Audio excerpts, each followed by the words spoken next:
सखी सहेली कार्यक्रम सुनने वाले सभी श्रोताओं को पूनम त्रिपाठी और आकांक्षा सिंह का नमस्कार। नमस्कार। अ, आकांक्षा, हम्म, आज हम बहुत सारे विषयों पर बात करेंगे, तो बता दें श्रोताओं को कि क्या-क्या विषय लेकर आए हैं हम आज। बिल्कुल। आज हम बात करेंगे गीत मंजरी में नींद की, जो कि जो बहुत ही बेहद जरूरी है। बिल्कुल।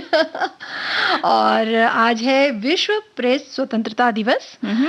साथ ही आज है विश्व अस्थमा दिवस। और पूनम, दादी माँ के जो नुस्खे होते हैं उनमें एक खास चीज होगी जो हर भारतीय रसोई घर की कहते हैं ना पहचान है। बिल्कुल सही बात। लगभग हर भारतीय रसोई घर में ये हाँ, चीज मिलती है। हाँ, वो है प्याज। बिल्कुल सही।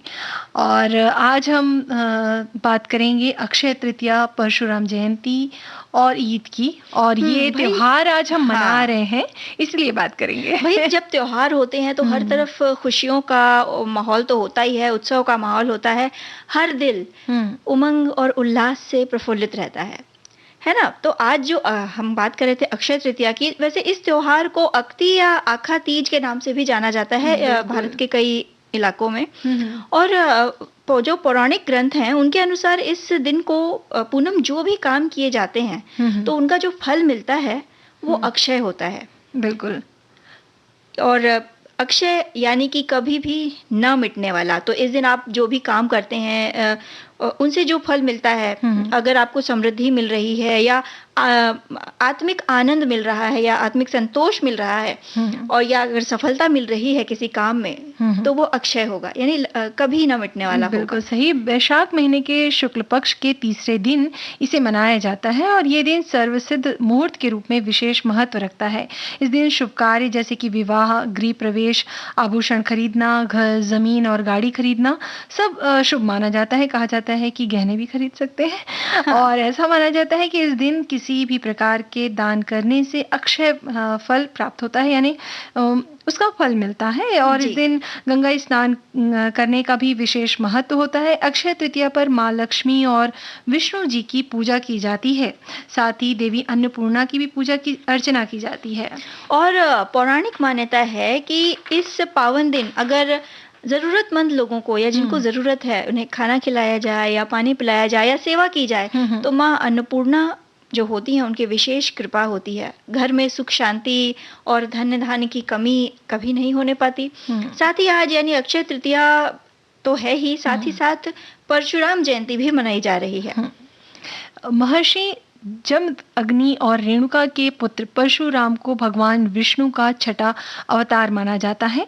महाभारत और विष्णु पुराण के अनुसार परशुराम का मूल नाम राम था, पर जब भगवान शिव ने उन्हें अपना परशु नामक अस्त्र दिया, तभी से उनका नाम परशुराम हो गया। भगवान परशुराम को देवों के देव महादेव का शिष्य भी माना जाता है। और ऐसा पौराणिक कथाओं के अनुसार ऐसा माना जाता है कि भगवान परशुराम का अवतार पृथ्वी पर अन्याय को मिटाने, दुष्टों का नाश करने और धर्म की स्थापना के लिए हुआ। वे आज्ञाकारी पुत्र थे। साथ ही साथ उन्होंने धर्म की रक्षा के लिए शस्त्र और शास्त्र दोनों का अध्ययन किया था। भगवान परशुराम को न्याय का देवता माना जाता है। ये कहा जाता है कि परशुराम ने भीष्म पितामह, द्रोणाचार्य और कर्ण जैसे शूरवीरों को शस्त्र की शिक्षा दी। उन्हें चिरंजीवी माना जाता है। उनकी पूजा जीवन से जुड़े ज्ञात अज्ञात शत्रुओं से रक्षा के लिए की जाती है। अक्षय तृतीया या कहें कि परशुराम जयंती के दिन श्रद्धा भाव के साथ की गई पूजा से अक्षय फल मिलता है। बिल्कुल। और आज हम मना रहे हैं ईद का त्योहार। बिल्कुल सही। तो आप सभी को ईद और अक्षय तृतीया की बहुत सारी शुभकामनाएं पूरे विविध भारती परिवार की ओर से। भाई पूनम, रमजान उल मुबारक के एक महीने बाद ये जो रमजान का पवित्र महीना होता है जिसमें रोजा रखा जाता है, उसके एक महीने बाद ये ईद का त्योहार मनाया जाता है, जिसे ईद उल फित्र कहा जाता है। वैसे ईद का त्योहार रमजान का चांद डूबने और ईद का चांद नजर आने पर, मतलब उसके अगले दिन चांद की पहली तारीख को मनाया जाता है। और ये जो रमजान का जो पूरा महीना होता है जिसमें रोजा रखा जाता है और शाम को इफ्तार लेकर रोजा यानी जो उपवास है उसे खोला जाता है। और ये जो ईद है ना, जी। उसके पीछे मकसद ये है कि हम जो आपस में जुड़ सकें और एक दूसरे से प्यार कर बिल्कुल भाई सकें, जो और अपने अब चीज़ों को हुँ, अपने क्या बोलते हैं कि हम तो अपनी ज़रूरतों को पूरा करते ही बिल्कुल। हैं, साथ में अब दूसरों की ज़रूरतों का भी ध्यान रख सकें। तो बिल्कुल भाई, पूनम जो हुँ, त्योहार मतलब हर त्योहार किसी भी धर्म का हो, उसके मनाने के पीछे एक ही मकसद होता है कि जो आपसी भाईचारा है, वो बढ़े। साथ ही साथ हम अपने साथ-साथ हुँ, दूसरों की ज़रूरतों का भी ख़्याल करें। समाज में जो खुशियाँ हमारे पास हैं, वो हुँ, हुँ, समाज में एक-दूसरे के साथ बाँट सकें। हुँ, और वैसे ईद के दिन जो तरह-तरह के व्यंजन और पकवान बनाए जाते हैं हुँ, और ख़ासकर सेवइयाँ, बिल्कुल। इस त्योहार की विशेषता है, जिसे बिल्कुल। सभी छोटे-बड़े बड़े चाव से खाते हैं। हाँ, और बढ़िया खाने के अलावा नए-नए कपड़े भी पहने जाते हैं हुँ, ना? हुँ। परिवार के लोग, सगे-संबंधी सब जो आपस में तोहफ़ों का आदान-प्रदान करते हैं ना, जैसे बिल्कुल। बड़े जो हैं वो छोटों को तोहफ़े देते हैं। और ईद जो है भाईचारे और आपसी मेल का त्योहार है। इस दिन लोग एक-दूसरे के दिल में प्यार बढ़ाने और नफ़रत को मिटाने के लिए एक-दूसरे के गले भी मिलते हैं और खुशी और हर्षोल्लास के साथ इस पर्व को मनाते हैं।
लता मंगेशकर की आवाज में ये गाना था फिल्म तकदीर से।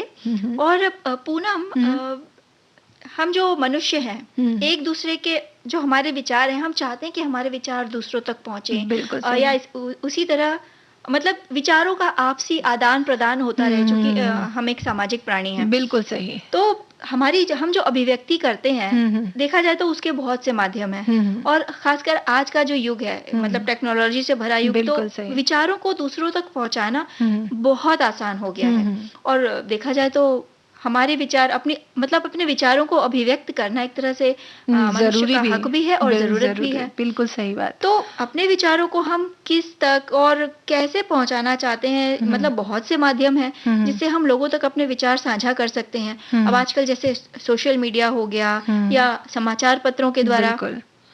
तो ऐसे ही आज हम एक विषय लेकर आए हैं आकांक्षा, वो है अंतर्राष्ट्रीय प्रेस स्वतंत्रता दिवस, जो आज हम मना रहे हैं। विश्व स्तर पर प्रेस की आज़ादी को सम्मान देने के लिए संयुक्त राष्ट्र संघ की महासभा द्वारा 3 मई यानी कि आज के दिन विश्व प्रेस स्वतंत्रता दिवस घोषित किया गया था जी। और विश्व प्रेस स्वतंत्रता दिवस मीडिया की आज़ादी पर हमलों से मीडिया की रक्षा करने और अपने काम को अंजाम देने वाले जो पत्रकार हैं ना, जिन्होंने अपनी जान गंवा दी अपने काम करते करते, हाँ, तो उनको श्रद्धांजलि देने का कार्य करता है। जी। साथ ही ये दिन मनाने का एक उद्देश्य ये भी है कि प्रेस यानी मीडिया की आज़ादी के महत्व के प्रति आम जन के बीच जागरूकता फैलाना, अभिव्यक्ति की स्वतंत्रता को बनाए रखना और उसके सम्मान करने की प्रतिबद्धता बनाए रखना। बिल्कुल सही।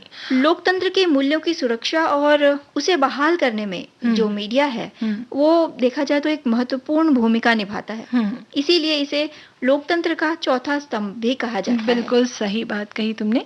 और इस बार विश्व प्रेस स्वतंत्रता दिवस का थीम है जर्नलिज्म अंडर डिजिटल सीज, यानी कि पत्रकारिता पर सोशल मीडिया का प्रभाव ना। आज डिजिटल मीडिया जो है उसके जरिए लोगों तक हम आसानी से पहुंच सकते हैं। जैसे कि आकांक्षा, तुमने थोड़ी देर पहले ही ये बात कही ना कि हम आज बहुत से माध्यम हैं जिसके जरिए हम लोगों तक पहुंच सकते हैं। तो डिजिटल मीडिया जो है वो बहुत आसान कर दिया है इन चीज़ों को उन्होंने, और अपनी बात हम रख सकते हैं। जहाँ एक और इससे कई फायदे हैं तो कई मामलों में ये नुकसान भी पहुंचा रहे हैं। बिल्कुल, मीडिया का उपयोग कर लोग अपने व्यक्तिगत विचारों को समाचार की तरफ मतलब पेश करते हैं, जिससे कई बार हम इस दुविधा में फंस जाते हैं कि कौन सी न्यूज़ सही है, कौन सी गलत। तो ऐसे समय में हमें अपने विवेक का उपयोग करना चाहिए, तथ्यों की सही जानकारी लें, मतलब कोशिश करें कि अफवाहें ना फैलने पाएं, फिर किसी नतीजे पर पहुंचे,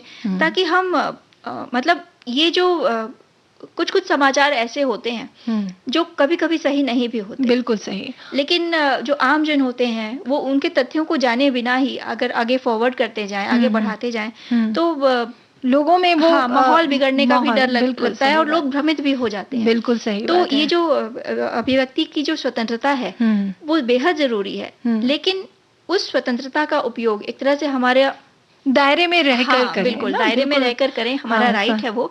लेकिन कोशिश करें कि उससे किसी को नुकसान न पहुंचने पाए, सामाजिक स्तर पे भी या व्यापक स्तर पे भी। बिल्कुल सही बात। और आकांक्षा, श्रोताओं का बिल्कुल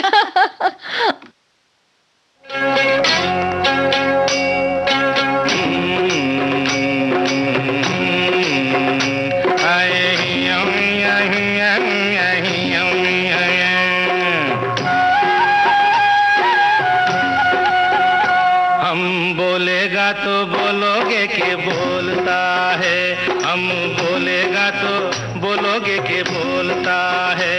एक मेम शाब है, साथ में शाब भी है। एक मेम शाब है, साथ में शाब भी है। मेम शाब सुंदर सुंदर है, शाब भी खूबसूरत है। दोनों पास पास है, बात खास खास है। दुनिया चाहे कुछ भी बोले, हम कुछ नहीं बोलेगा। हम बोलेगा तो बोलोगे के बोलता है, हम बोलेगा तो बोलोगे के बोलता है।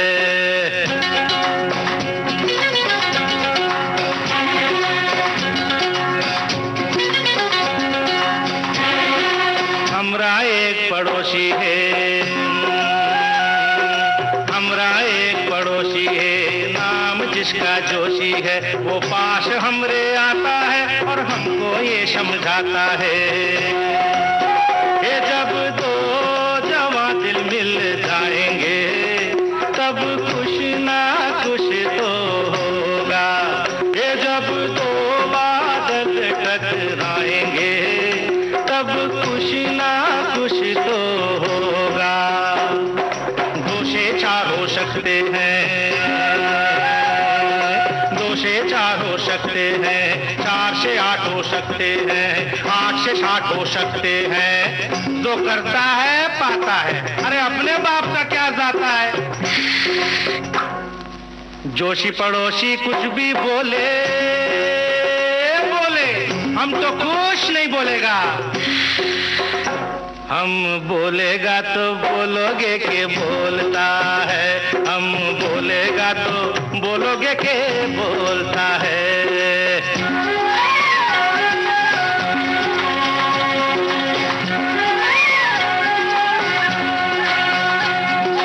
मेरी बुढ़िया नानी थी, मेरी बुढ़िया नानी थी, लेकिन वो बड़ी सयानी थी, गोदी में मुझे बिठाती थी और सच्ची बात सुनाती थी, ये जब साल 17वां लागेगा दिल धड़क धड़क तो करेगा, किसी सुंदरी से ननवा लड़ेगा, दिल खुशरू खुशरू भी करेगा, जब आँख से घी मिलेगा, जब आँख से घी मिलेगा फिर तो वो घी भी पिघलेगा, पिघलेगा जी पिघलेगा, हाँ पिघलेगा जी पिघलेगा, ना आँख से ना घी से, हमको क्या किसी से। नानी चाहे कुछ भी बोले बोले, हम तो कुछ नहीं बोलेगा, हम बोलेगा तो बोलोगे के बोलता है, हम बोलेगा तो बोलोगे के बोलता है, हम बोलेगा तो। भाई पूरा हम तो बोलेंगे क्योंकि हमें तो अपने श्रोताओं से सखियों से बातें करनी है ना। अच्छा, जब नींद की आज जो हम नींद पे चर्चा करने वाले हैं तो अपने श्रोताओं से भी पूछते हैं ना कि क्या कभी उनके साथ ऐसा हुआ है कि किसी कारण से या तो उनकी नींद उड़ गई या फिर वो मतलब इतनी नींद आई उनको कि वो सोते ही रह गए। हाँ, कि ट्रेन छूट गई। अरे हाँ बिल्कुल। कभी कभी ऐसा भी वाकया हो जाता है कि भाई हम सोते रह जाते हैं और जो गाड़ी है वो निकल जाती है। और कई बार ऐसा भी होता है आकांक्षा कि परीक्षा के समय हमें नींद लग जाती है और पता चलता है कि सिर्फ 10 या 15 मिनट बचे हैं परीक्षा में जाने के और हम फटाफट तैयार होके भागते हैं। बिल्कुल सही बात। तो बताइए ना कि क्या कभी ऐसा हुआ है कि उदाहरण स्वरूप कि आप पेपर लिख रहे हैं, परीक्षा के दौरान आप पेपर लिख रहे हैं और पेपर लिखते लिखते ही आपको नींद आ रही है, उबकाई आ रही है, या फिर क्या कभी ऐसा हुआ है कि आप सोते ही रह गए और गाड़ी छूट गई हो? तो बताइए हमें हमारे फेसबुक पेज पर जाकर। और आकांक्षा, जैसे कि अभी तो नींद की बात हो ही रही है ना, तो नींद आने के बहुत से कारण भी होते हैं, पता है। हाँ। जैसे कि ये हो सकता है कि हमारी तबीयत खराब हो ना, हमने दिन भर काम किया हो, हमें थकान महसूस हो रही हो ना, और ये सब जो चीजें हैं ना, ये हमारी जो दिनचर्या पे बहुत निर्भर करता है ना, क्योंकि आज हमारी जीवन शैली बहुत बदल गई है ना। काफी चीजें ऐसी हैं कि हम रात रात भर जगते हैं, टीवी देखते रहते हैं कभी, तो हमारी दिनचर्या जो बोलनी चाहिए कि एक मतलब पूरा जो तालमेल है वो बिगड़ चुका है। बिल्कुल सही। तो कई बार तो मतलब हम कई कारणों से मशीनों पर निर्भर हैं, या ये कहें कि मशीनों से घिरे हुए हैं। बिल्कुल सही। भाई लैपटॉप है, मोबाइल है, या टीवी है, या किसी और कारण से मतलब जो विलासिता भरी जो जीवन शैली हमने अपनाई है, ये हमें शारीरिक रूप से और मानसिक रूप से नुकसान तो पहुंचा ही रही है, साथ ही साथ पर्यावरण को भी नुकसान पहुंचा रही है। बिल्कुल सही बात है। और इससे क्या हो रहा है कि हम कई भयंकर बीमारियों से घिरते चले जा रहे हैं ना। तो आज ऐसे ही एक जो गंभीर बीमारी जिस पर चर्चा होगी वो है अस्थमा। बिल्कुल। श्रोताओं, आज यानी मई के महीने के पहले मंगलवार को मनाया जाता है विश्व अस्थमा दिवस। दुनिया भर में अस्थमा की बीमारी और देखभाल के बारे में लोगों तक जागरूकता फैलाने के लिए हर साल मई के पहले मंगलवार यानी इस साल 3 मई को विश्व अस्थमा दिवस मनाया जा रहा है। इस दिवस का आयोजन ग्लोबल इंसेंटिव फॉर अस्थमा यानी GINA द्वारा किया जाता है। सन 1998 में बार्सिलोना, स्पेन में पहली विश्व अस्थमा बैठक के संयोजन में 35 से अधिक देशों में पहला विश्व अस्थमा दिवस मनाया गया था। अस्थमा, जिसे दमा के नाम से भी जाना जाता है, एक ऐसा गंभीर रोग है जो हमारी जो श्वसन नलिकाएं होती हैं उनको प्रभावित करता है, हमारी श्वसन प्रणाली को प्रभावित करता है, जिसके कारण सांस लेने में परेशानी होने लगती है मरीज को। इस रोग के और भी कई लक्षण हैं, जैसे जो हमारी श्वसन नली है उसमें घरघराहट होना, लगातार खांसी आना, थोड़ा भी श्रम करने पर या थोड़ा चलने पर सांस फूलना, सीने में जकड़न का एहसास होना। दमा रोग अनुवांशिक होता है और वायु प्रदूषण या एलर्जिक भी होता है। बिल्कुल सही। इस रोग में खांसी के कारण फेफड़े से कफ आता है, जिसको बाहर निकालना बेहद मुश्किल हो जाता है। और श्वास नलिकाएं जो होती हैं फेफड़े से हवा को अंदर बाहर करती हैं। दमा होने पर इन नलिकाओं की भीतरी दीवार में सूजन होता है और ये सूजन श्वसन नलिकाओं को बेहद संवेदनशील बना देता है। किसी भी बेचैन करने वाली चीज के स्पर्श से इनमें प्रतिक्रिया होने लगती है और जब ये संकुचित होती है तो फेफड़े में हवा की मात्रा कम हो जाती है। इसे खांसी, नाक बजना, रात और सुबह के समय खासकर सांस लेने में तकलीफ आदि ऐसे लक्षण होते हैं। तो लोग जो अस्थमा के मरीज हैं उन्हें कुछ खास बातें हैं जिनका ध्यान रखना चाहिए, जैसे बारिश और ठंड के मौसम में थोड़ी सावधानी बरतें।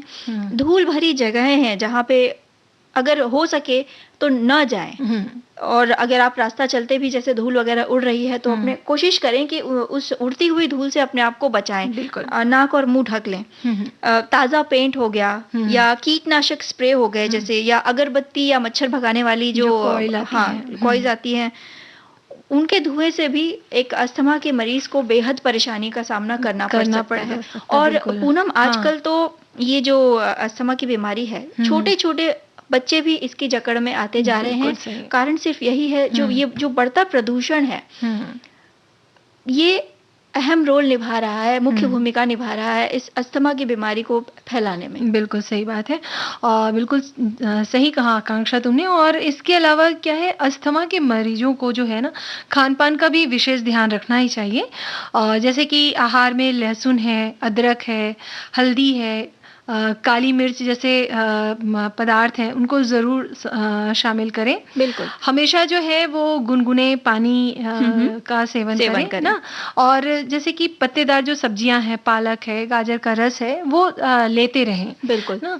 और जैसे रात में हो सके तो गर्म दूध हल्दी डालकर रोज पिएं ना।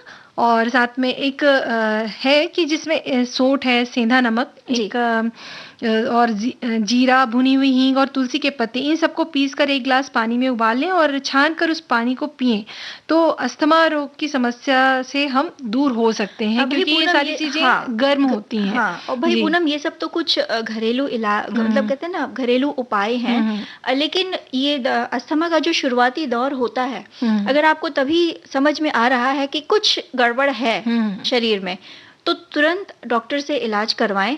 पहचान होना बेहद जरूरी है। जितना जल्दी आपको पता चलेगा कि आप किस बीमारी से ग्रसित हैं, उतना ही जल्दी उस रोग का इलाज संभव हो पाएगा।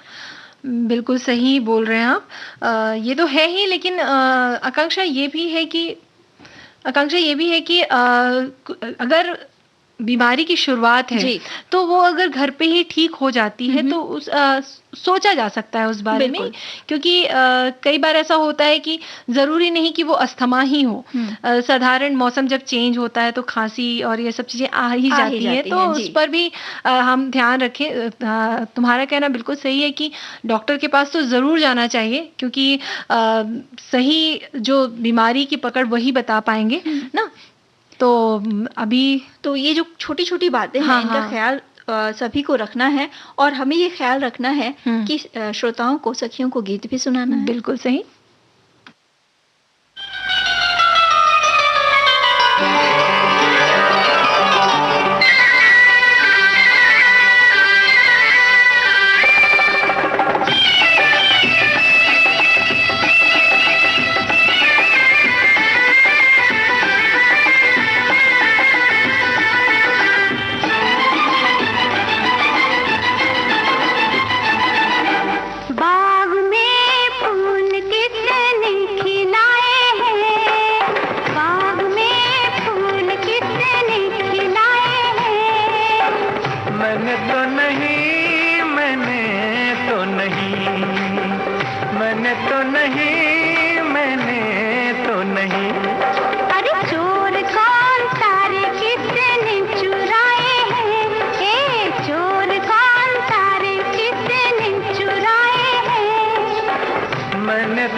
नहीं, मैंने तो नहीं, मैंने तो नहीं, मैंने तो नहीं।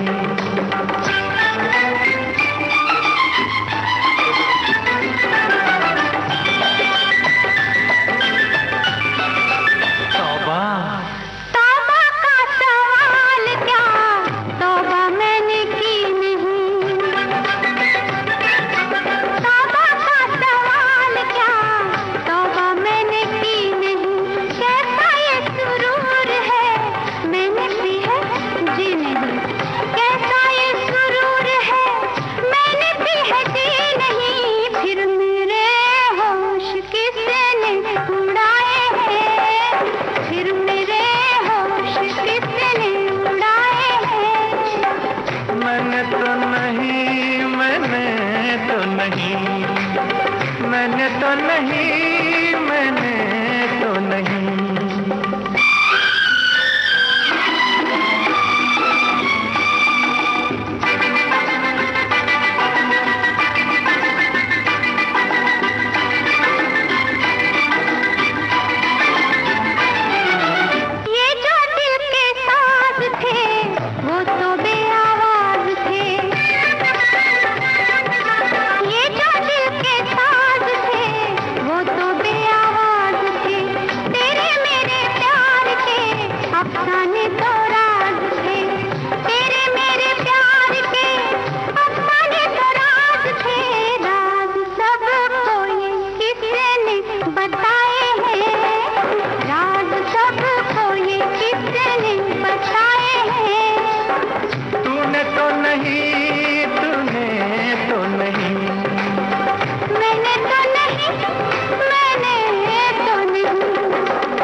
हाँ, तो श्रोताओं, सखी सहेली कार्यक्रम जारी रहेगा। हम बस एक छोटा सा अंतराल लेते हैं और यूं वापस आते हैं। बिल्कुल।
विविध भारती पर आप इस समय सुन रहे हैं कार्यक्रम सखी सहेली।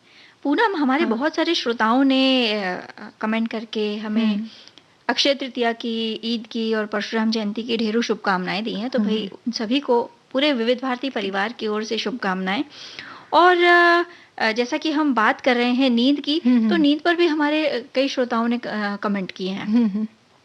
एक ने कहा है कि नींद ना आने की शिकायत हो तो रेडियो विविध भारती पर मधुर संगीत सुनते रहिए।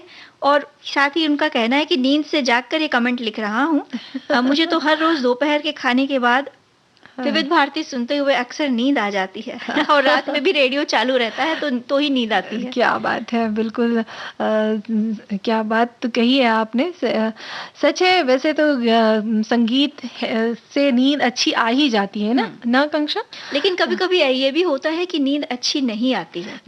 बस यही तो दो मसले जिंदगी भर ना हल हुए, बस यही तो दो मसले जिंदगी भर ना हल हुए, ना नींद पूरी हुई ना ख्वाब मुकम्मल हुए। क्या बात है। अब वाकई पूनम, नींद और ख्वाब का जो रिश्ता है ना, काफी पुराना है। क्योंकि जब जब ख्यालों का पीछा किया जाता है या सपनों को पूरा करने की चाह में कहीं ना कहीं कभी ना कभी हम अपनी नींद तो गवा ही देते हैं। तो बेहिसाब चाहतों को पाने की जो ख्वाहिश है, हम अपनी नींद, चैन सब भूल जाते हैं। बिल्कुल सही। और उस समय नजर आती है तो बस अपनी मंजिल, यानी कि हम नींद चैन भुलाकर अपनी मंजिल की ओर बढ़ जाते हैं। पर इस मंजिल तक पहुंचते पहुंचते हम ऐसे रास्तों से गुजरते हैं जहां हमें कभी खुशी मिलती है तो कभी निराशा, और जब हम अपनी मंजिल तक पहुंच जाते हैं तो बहुत ज्यादा खुशी से भी हमें नींद नहीं आती ना? और बस हम यही सोचते रह जाते हैं।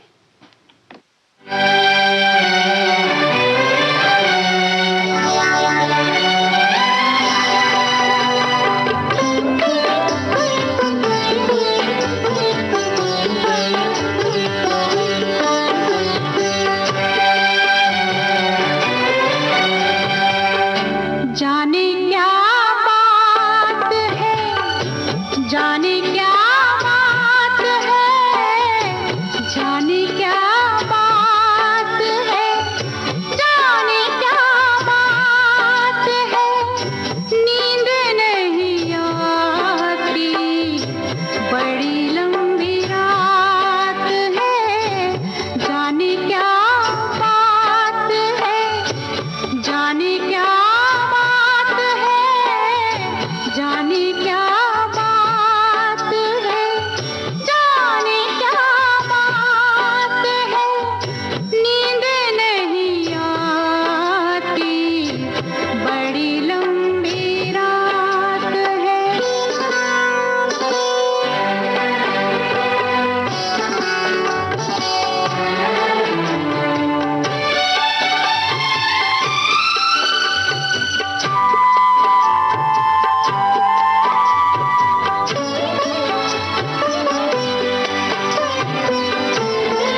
पूनम, भाई नींद नहीं आती, जाने क्या बात है नींद नहीं आ रही। और कभी-कभी ऐसा भी होता है कि जाने क्या बात है कि नींद खुल ही नहीं रही है, इतनी नींद आ जा रही है। हमारी सखी कहती है कि एक बार कलकत्ता से बनारस जा रहे थे, साल 1997 में, दिसंबर की ठंड थी और सुबह-सुबह ट्रेन पहुंचती थी। हम लोग सोते रह गए, कुछ हलचल से नींद टूटी तो जूते हाथ में लेकर भाग कर उतरे, पर्स छूट गया अंदर ट्रेन में। मेरे पतिदेव जल्दी से वापस चढ़े, लेकर जैसे ही उतरे ट्रेन चल दी, बस बचाव हो गया। और ऐसे ही एक कमेंट और आया है हमारे श्रोता का। उन्होंने लिखा है कि एक बार मैं बाइक चला रहा था और मेरी रात की नींद पूरी नहीं हुई थी, तो बाइक चलते चलते मेरी आंख लग गई 2 सेकंड के लिए और एकदम से मेरे सामने ट्रक आ गया और मैंने बाइक को तुरंत दूसरी तरफ ले लिया और उसके बाद मेरी नींद उड़ गई। तो भाई बहुत बड़ी दुर्घटना होने से बच गई, नहीं? भाई इस तरह से नींद उड़ जाए उससे अच्छा है कि समय रहते आप अपनी नींद पूरी करिए।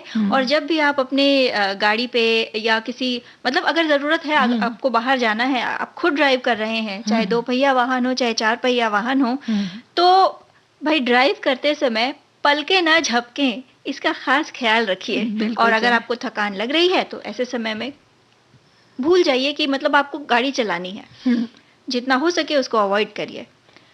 बिल्कुल सही बात है भाई। वैसे तो नींद नहीं आने के बहुत सी वजह भी होती हैं भाई। पूनम, तुम्हें नींद नहीं आती तो कोई और वजह होगी।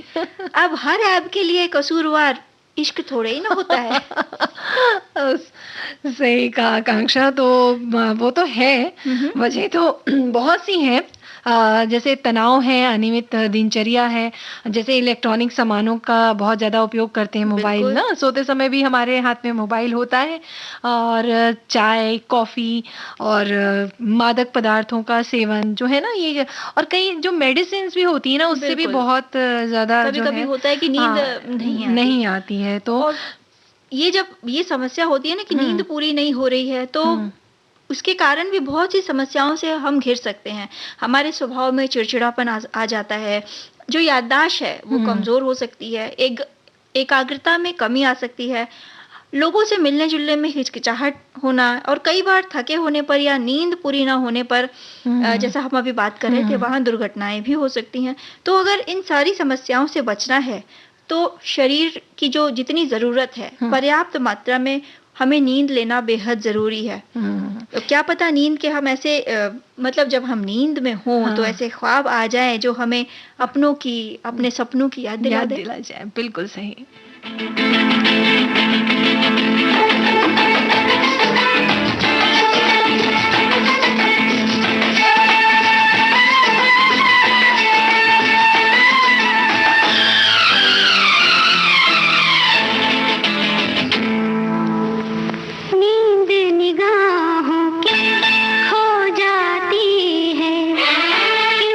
जवानी में हो जाती है मुहब्बत।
बचपन की नींद अब ख्वाब हो गई, उम्र थी कि शाम हुई और सो गए। सच में नींद तो बचपन में ही आती थी। हाँ। और घूमते खेलते कब वक्त बीत जाता था पता ही नहीं चलता। और जब खेल कर हम थके हारे घर लौटते थे तो खा के बस बिस्तर में जाके दुबक के सो जाते थे, सारे तनाव से दूर, अपनी ये दुनिया में जो खोया बचपन। वाकई तो शायद यही कारण था हाँ। कि बचपन में बहुत गहरी और अच्छी नींद आती थी। पर जैसे जैसे हम बड़े होते गए, जिंदगी के रेस में शामिल होते गए, सपनों के पीछे भागते चले गए ना, और हम इन सब बातों में इतने खो गए कि अपनी चैन, अपनी शांति, अपनी खुशी सब भूल गए। प्रतियोगिता के इस युग में हम सब बस आगे बढ़ना चाहते हैं, पर शायद हम ये भूल जाते हैं कि असली खुशी तो हमारे आसपास ही है, छोटी छोटी बातों में।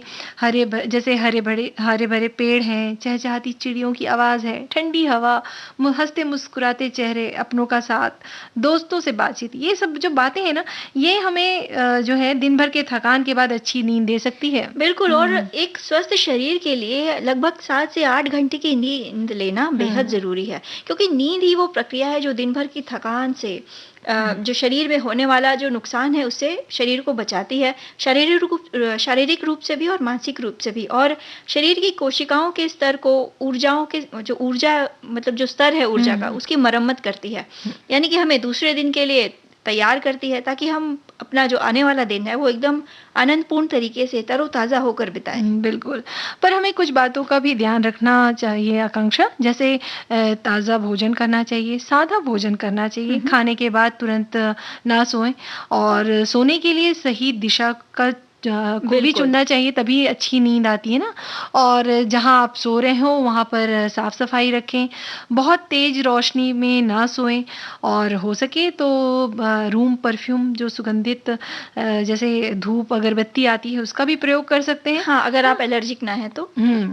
और रात को गर्म दूध पीने से भी अच्छी नींद आती है। और हाँ, अच्छा संगीत सुनना भी बहुत जरूरी है अच्छी नींद के लिए। क्यों? और तो इन सब बातों का अगर हम अमल करेंगे तो नींद हमसे रूठकर फिर ज्यादा देर मतलब दूर नहीं रहेगी, और आंखों से होते हुए जो हमारी पलकें हैं उन पर धीरे से जाके समा जाएगी।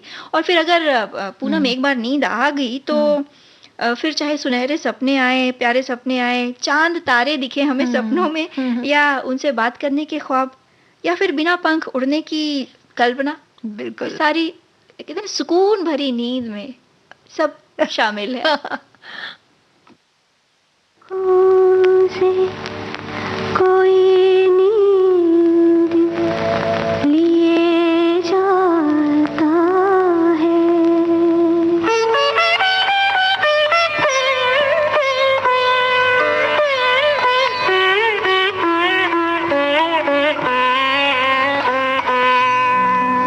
मेरी आँखों से कोई नींद लिए जाता है।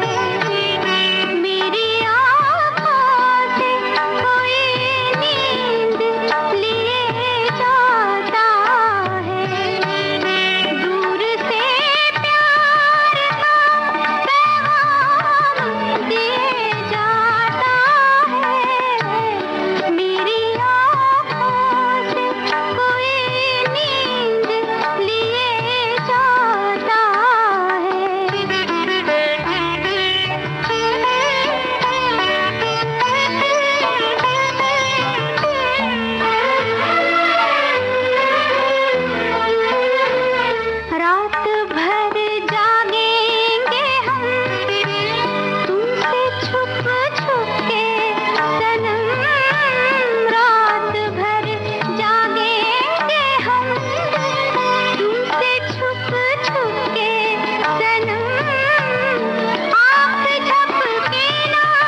जाता है। वाकई। वैसे आकांक्षा, पता है आपको कि प्याज जो है ना, खाने से भी अच्छी नींद आती है। हाँ, क्या बात है। और खासकर गर्मी के दिनों में पूनम, हाँ, जब बेचैनी होती है हाँ, इस गर्मी से, हाँ, मतलब तो दोपहर के खाने में अगर प्याज का सेवन किया जाए, कच्चे प्याज का, तो उससे जो गर्मी का असर होता है वो कम होता है। तो भाई जो प्याज है, हाँ, भारतीय रसोई घर की शान है, कहा जा सकता है। बिल्कुल, इसके बिना तो कोई काम होता ही नहीं है किचन में ना। हाँ। और आज हम दादी माँ के खजाने में भी इसकी बात कर रहे हैं। हाँ, और मतलब लगभग जरूरी नहीं कि सभी लोग प्याज खाते ही हों, हाँ, लेकिन अधिकतर लोग प्याज का सेवन करते ही हैं। गुलाबी सफेद प्याज, जिसका स्वाद और खुशबू से खाने में मतलब एक अलग ही रंगत आ जाती है। बिल्कुल। स्वाद के साथ साथ पौष्टिकता भी बढ़ती है। और इसे काटते वक्त पूनम आंखों से जो पानी आता है, तो ऐसा लगता है कि हम रो रहे हैं। बिल्कुल। लेकिन प्याज हमारे खाने को एक अलग ही रूप, स्वाद, खुशबू और साथ ही साथ सेहत यानी पौष्टिकता भी देता है। बिल्कुल। कई स्वास्थ्यवर्धक और उपयोगी खनिज और विटामिन होते हैं, जैसे सल्फर है, फ्लेवोनॉइड्स करके है, vitamin B, vitamin C, calcium, zinc, potassium. साथ ही इसमें पाया जाता है क्रोमियम, जो कि शरीर में रक्त में जो मौजूद शक्कर के स्तर को कम करता है, जिससे रक्तचाप यानी कि ब्लड प्रेशर नियंत्रित रहता है। और प्याज का नियमित सेवन करने से शरीर में बढ़ने वाला जो कोलेस्ट्रॉल है, उसकी भी रोकथाम होती है, तो हृदयाघात की संभावना भी लगभग कम हो जाती है। बिल्कुल। और प्याज में फाइटोकेमिकल्स और विटामिन सी पाया जाता है, जो शरीर की प्रतिरोधक क्षमता बढ़ाती है और कई बीमारियों से लड़ने में हमारी मदद भी करती है। और पूनम, ये जो लाल प्याज है, उसके अलावा जो खासकर गर्मी के दिनों में जो सफेद प्याज पाया जाता है, जो आता है, वो भी खाने में बहुत स्वादिष्ट लगता है। और प्याज प्राकृतिक रूप से एंटीबायोटिक, एंटीसेप्टिक होता है, जो हमेशा संक्रमण से हमें दूर रखता है। हाँ, बिल्कुल। और ऐसा ही एक कमेंट आया है हमारे श्रोता का। वो लिखते हैं कि बाल झड़ने की समस्या में प्याज के लाभ, प्याज बालों की जड़ों को उचित पोषण प्रदान करके खोए हुए पोषक तत्वों को पाने में मदद करती है, और सर पर कच्चे प्याज की मालिश से रक्त संचार बढ़ता है, जिससे कैश कोश मजबूत होते हैं। प्याज में उपस्थित सल्फर बालों के झड़ने और टूटने को कम करता है। प्याज में बैक्टीरिया प्रतिरोधक गुण भी होते हैं, जिससे परजीवी संक्रमण से छुटकारा मिलता तो है। प्याज तो बहुत गुणी होता है, साथ ही साथ कई छोटे छोटे घरेलू नुस्खे भी हैं, जैसे अदरक का रस और प्याज के रस के साथ अगर हम सेवन करें तो एनीमिया यानी खून की कमी को दूर करता है। तो भाई हम तो यही कहेंगे कि नियमित रूप से प्याज का सेवन करते रहिए। बिल्कुल। और एक गाना सुनते हैं।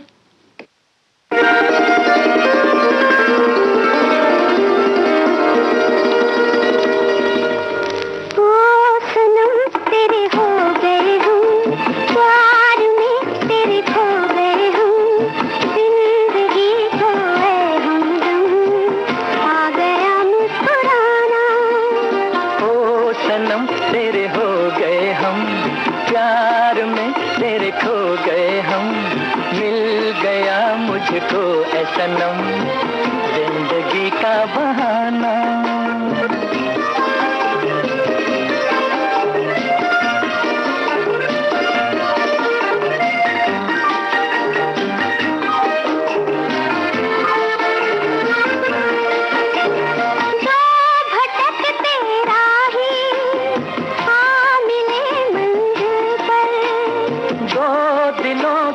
कश्ती आ लगी साहिल पर, मुस्कुराते जाए एक संग दो मुकद्दर, ओ सनम तेरे हो गए हम, प्यार में तेरे खो गए हम, जिंदगी खोए हमदम, आ गया मुस्कुराना।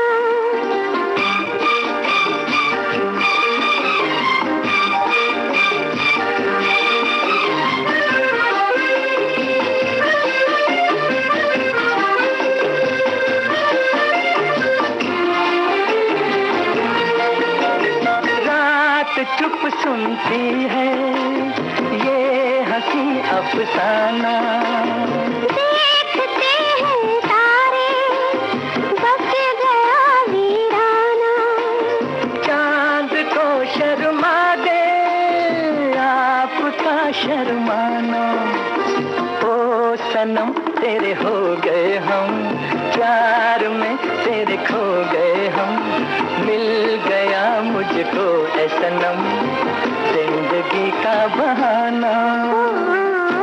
सनम तेरे हो गए हम, प्यार में तेरे खो गए हम, जिंदगी को है हमदम, आ गया मुस्कुराना।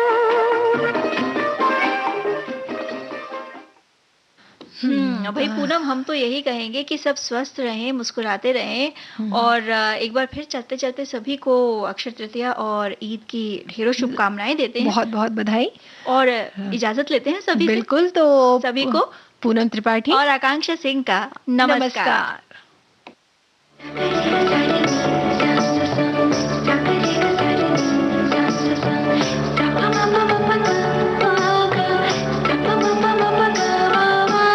सखी सहेली